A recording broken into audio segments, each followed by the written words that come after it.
Hello and welcome to Thales, Belgium today. Here, they're the champions of rockets. We're in the land of rockets, the very kingdom of rockets, right? Exactly. Hello, Xavier Titleman, and welcome to Thales, Belgium. We're here with Thomas, who's explaining the importance of rockets, especially guided rockets, the major innovation, with champions all around us.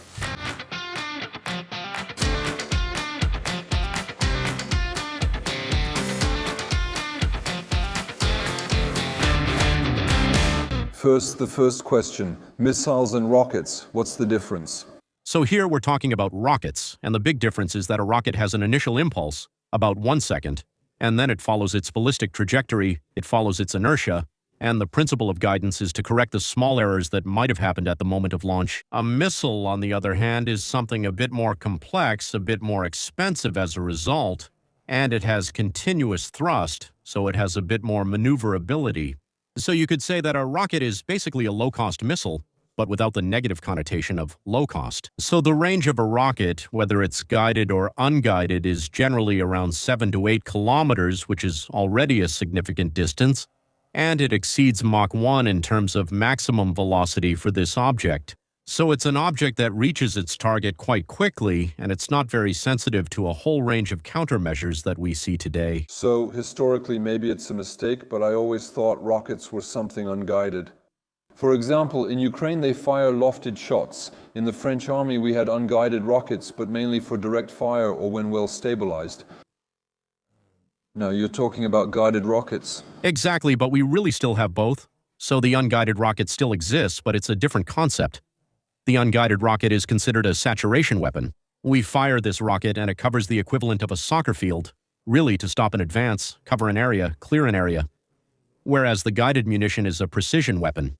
We're talking about 1 meter of accuracy over the entire range, so over 8 kilometers. So we're really getting into something more complex, more precise, to be able to hit targets and destroy clearly identified targets. So, does that mean we're back to using laser designation for targets like with cruise missiles? We have what we call illumination. You can take the principle of the laser and the laser pointer that we use in presentations. It's the same thing. The rocket will use its eye to find that small dot you see over there and head toward the light. Okay, but very concretely, is that it? Is it this little thing? Very concretely, that can be one example. So here, these are the latest illumination concepts. So you see the drones? These are really new concepts for designating and illuminating targets. But you can also end up illuminating a target with a large electro-optical turret that you can find on helicopters, or with designators, what we call JTACs, on the ground. But is that just demonstration bullshit, or is it something that's operational or about to be? The one taking it there? It's demonstration bullshit, but it does exist in real life. It's operational today as combat-proven and is used by a whole range of clients today from Thales, Belgium. Here is the rocket. You can see the small fins at the front. And these small fins, they're canards. What does that do? It allows the rocket's trajectory to be corrected. We saw it and we'll see it again later in the production unit.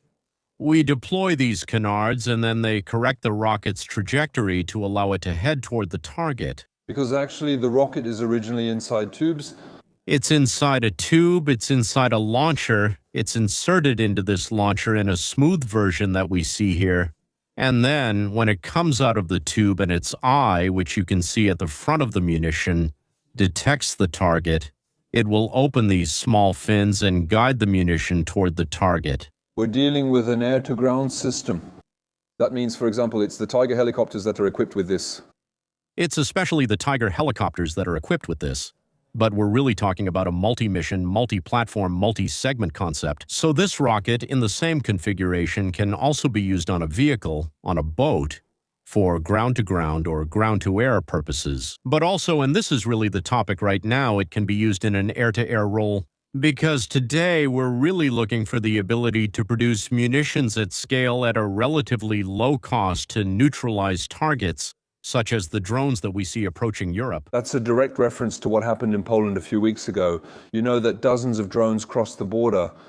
We had to use F-35s and F-16s, which cost 40,000 euros per flight hour, to fire missiles costing between 400,000 and 1.2 million euros to shoot down Russian drones that cost 10,000 euros. Is that correct? That's correct. So now potentially we can give the approximate price for a rocket. We divide by 10. We divide by 10. Yes, it's around 40,000 euros for this. That's expendable. 40,000 to 60,000 euros for this type of ammunition. That's good. We don't need a fighter jet. We can fire from a helicopter. We can fire it from a helicopter, but we can also fire it from a fighter jet. Since today we need to quickly reach targets that we can't easily locate, the advantage of this munition is we can carry many since it's lighter than a missile. We're talking about 12 kilos apiece, so we can take a lot of them. And so on a single mission, we can make the most of that hour in the air and be able to neutralize several targets. So under a Rafale with multiple pods, like we've seen with the Rafale F5, that kind of thing, we can actually carry dozens of them. We could carry dozens, several dozens. Right now, there are concepts mainly on American platforms that can carry up to 50 quite easily. But as for the SOLR, in the same way, we could add more launchers, a protector. But how do you lock onto your target? That is, a radar, a camera that will illuminate with a laser. There's always the whole chain, and it starts with detection. So detection can start from very far away with radar, and then there's tracking of that target. Once it's at a relatively acceptable distance to be able to engage the rocket, we were talking earlier about the ability to hit targets at 8 kilometers, but at that point we switched to designation mode, illuminating the target, and we track that target with this laser illumination until the rocket hits the target. Okay, I saw that there was a ground drone version. So here, it's a very small version. Having drones that are already capable of carrying a few dozen kilos, that didn't exist 10 years ago. It didn't exist 10 years ago, but it's not that new either. So we did the first firings ourselves several years ago on this type of platform. What we can say is that it's new in terms of how European forces are using it today. Okay, can you explain this concept to me? So that's the concept that combines both the loitering munition aspect and the advantage of a rocket. So we extend the range of the rocket because 8 kilometers is very good, but it could be even better if we have a range of 40 to 50 kilometers. And the disadvantage of a loitering munition is that it doesn't hit hard enough, or at least not fast enough, at least on the target. So it's vulnerable to countermeasures. The rocket, as we mentioned earlier, it's much faster. And so we have this positive effect of the rocket that we fire within a 3-kilometer bubble, and we ultimately neutralize the countermeasures with this rocket. So, as soon as we have a buddy on the ground, the buddy on the ground designates the target. 40 kilometers behind, we send this little drone. The little drone strikes the designated target. Exactly, that's one of the ways it can be used, but since the designation can be done in different ways, we can also deploy a little buddy drone that gets close to the target as well and lights up the target. Does the Illuminator drone return? The Illuminator drone comes back. But that one on the other hand is lost. Okay. Behind you, I see different warheads but can't distinguish them. There's a shaped charge there. No, there's no shape charge. Oh shit, it still looks hollow. Yes, it's hollow, but it's actually a training warhead because you still have to practice firing the rocket. It's not that easy. So pilots typically in air-to-ground train a lot. They train with this type of warhead.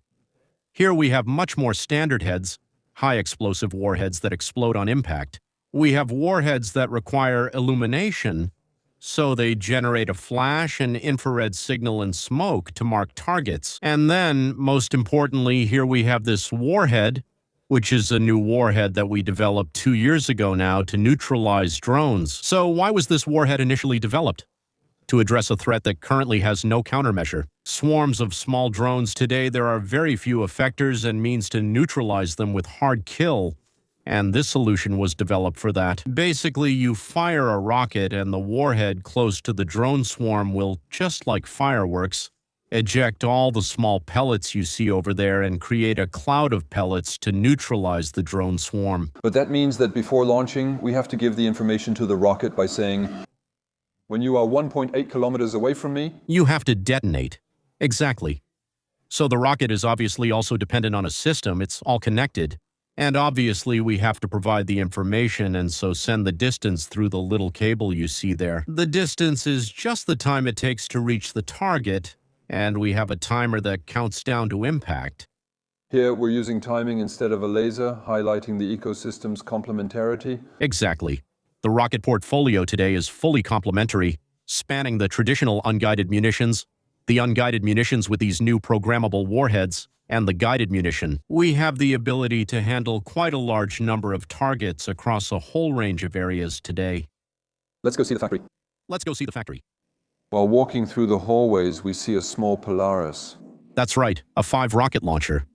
So here we have a concept mainly designed for special forces, primarily for ground-to-ground, but it can also be used for ground-to-air in certain configurations. These are typically the kinds of systems that have been sent to Ukraine. We're at the watchmaking section now, right? That's exactly right. We're focusing a bit on our fuses, which are our safety components.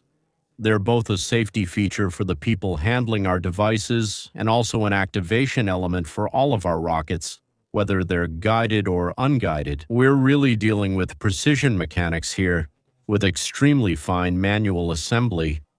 That means if the rocket falls to the ground by accident while I'm putting it in place, it won't explode. That's the safety feature, right? How do you activate it? With the impulse. It's activated by the acceleration of the projectile and in some cases, in certain specific configurations, also by its rotation. All right, so after that, does it detect the final impact? And on impact, it detects the final shock and activates the warhead carried by the rocket. Okay, so depending on the target type, since you have shaped charges and similar options, does that mean it can also be adapted depending on the type of target? Exactly. A warhead is always a combination of its main charge and its activation element, its fuse. And so both are elements that we develop here internally and that we also integrate. So here, we're entering the assembly and quality control area, right? Exactly. So we're entering the assembly area for the guidance kit of our guided munition, the FZ-275 LGR.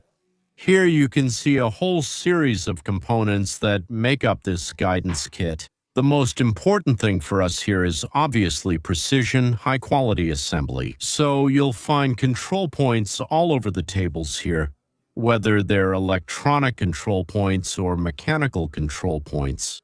And here we're actually at the stage of testing a slightly more complete subassembly. Oh wow! Here you have a deployment test. So this actually simulates the opening of the rocket. So the moment when this rocket, when it's fired, when it leaves its launcher, will deploy its wings and head toward the target. Kennard, why, do you know? No. So the duck, because when the duck wants to steer, it uses its beak to, are you okay? Yes. That's where it originates. Why does the munition vibrate there, and what causes this dynamic? The rocket not only travels quickly along its ballistic curve, but also spins multiple times per second on its axis. So every time we want to tell the rocket to go lower to head downward toward the target, we have to change the steering command of those famous canards. And that's what we're simulating here on this test device. Let's go. Incidentally, a small technical detail.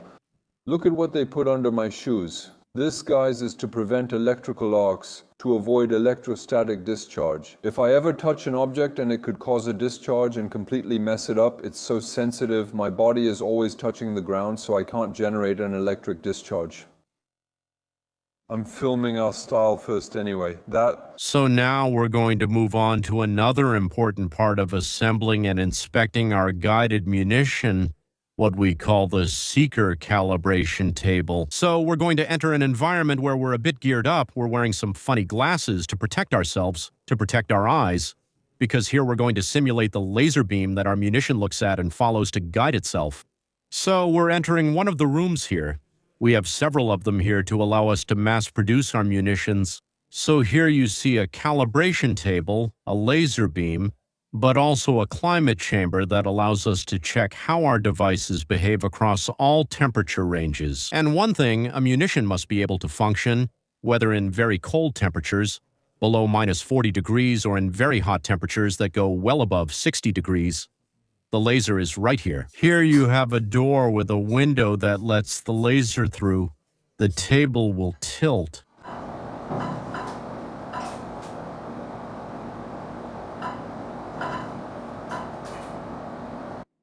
Well, we can see that the rocket is kind of the all-purpose solution. It's the all-purpose solution right now, indeed. Yes, we have a lot of requests at the moment. On the wall there, we can see that there are plenty of versions. 7, 12, and 19, indeed. That's a bit of the story and the first big change for the company, where this range of launchers was actually developed to equip a very well-known helicopter, an attack helicopter, which is the Tiger helicopter. And that's kind of the beginning of the story. Wait, isn't that the French Tiger? It's not the French Tiger, but it's the German version, the Spanish version, the Australian version. Since we're French, do we have a less compatible caliber? It's a French-specific caliber, yes, 68 mm. The French, in this case, we weren't very smart about it because now we have to develop special things just for us, and as a result, it costs a lot more.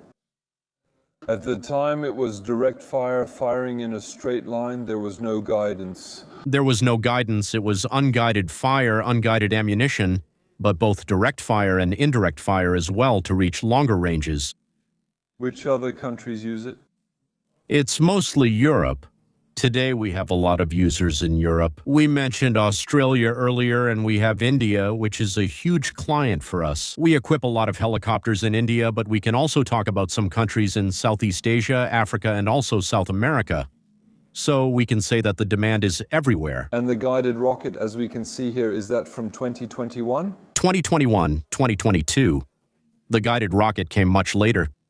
It took a long time to develop. It's a 100% Thales Belgium product whose value is mainly generated in Belgium. Today, with a real ecosystem working around this ammunition, it's also thanks to that we were able to increase our production capacities very quickly to meet the needs, especially of Europe and Ukraine since 2022. And do you have the right to say if the guided rocket is being used in Ukraine? The guided rocket is being used in Ukraine and is working very well. So, I have another question that's going to be about industry. Here, we're in facilities that are super modern. Yes. What's the production capacity? Are there more requests or needs? Demand is growing every day, so we're trying to keep up with this demand. We've increased our production capacity for guided munitions by a factor of 10 now. Passer de 1 à 10 ou de 500 à 5000? We've actually gone from around 500, 700 to 5,000. 10,000, okay. And is there still space in the facilities? No, there's no more space in the facilities, but we're going to find other places. Okay, congratulations. Thank you very much. Thank you, Thales Belgium. A pleasure. Folks, we hope you enjoyed it. We'll see you very soon. See you very soon.